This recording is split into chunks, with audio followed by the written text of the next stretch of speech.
Having that first game, it kind of hit me in the second period. I was able to step back for about 5 seconds and just realize that, I was playing an NHL game.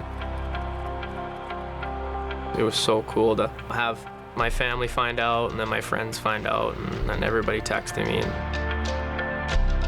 With the path I've had to take to where I'm at today, I just think it was an unbelievable day I'll never forget in my life. St. Louis puts the hit on. Leopold in the corner, got it out of there. Moved it up the wall. Tullamore went down. Taylor the shot. Redirected. Score! Game 7! Martin St. Louis! We are going back to Tampa Bay!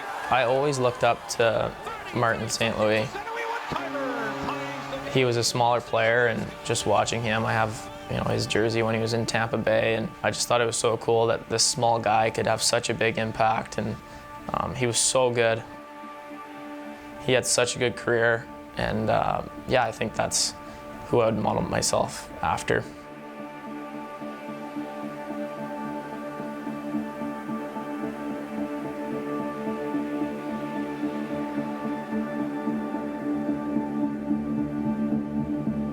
My dad actually had me on skates when I was 4 years old. He was out there pushing me around. I was just a little pencil out there. I didn't know what I was doing, but he had me out there on skates that young. My dad, I think, was everything. He was my one-on-one coach all the time, and then I think like most guys, their moms are our biggest fans, never play a bad game in our life. Always there in the stands, just supporting me with whatever I did. I played every single sport you could probably think of. My dad would never let me play spring hockey. I wanted to, but he just told me basically just when the hockey season's done, pick up a new sport and play it and go with your buddies and stuff. So in the long run, the best thing for me, when the hockey season did start, I was fresh and I was excited to play. Puck top of the creases, drive and score! Sheldon Rempal, and it's 4-1, Clarkson. My path was a little bit different. I think I kind of got cut from like the top AAA teams for like 3, maybe 4 years in a row, and then kind of just hit my spurt or whatever, and ended up playing AAA my last year before junior.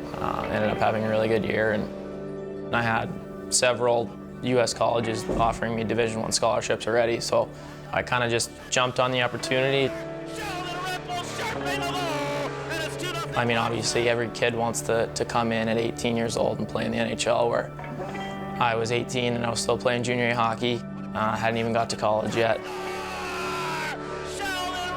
And I didn't really care how long it took. I think how long it took was beneficial for my situation. Halfway through the year, I knew that I was going to end up signing an NHL contract.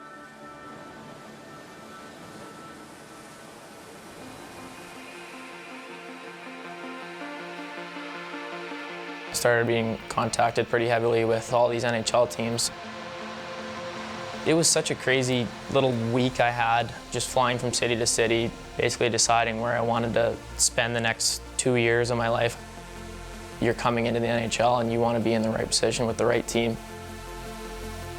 I went to the game at the Staples Center the one night and got taken around by Luc Robitaille, and just got a feeling like this is where I want to be, this is where I want to sign and start my pro career. Jarrett, you've been working with this young player, Clarkson University. He's 23 years old, but what makes him a dynamic offensive player?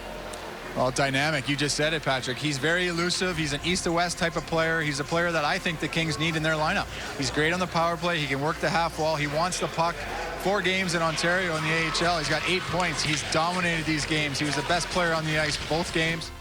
Sheldon Rempal is a guy with a really good history of how he made the National Hockey League, a kid that come out of nowhere, undrafted, just an incredible skill package. He's an exciting guy. He's pretty dynamic. He skates well. He's real good with the puck.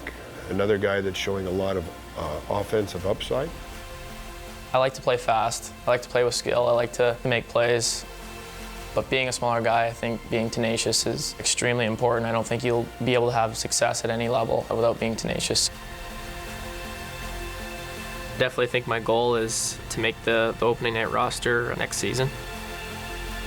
I know that I have some work to do, and I'm staying positive and having fun with being on Ontario. But obviously I'm definitely looking to make that jump soon.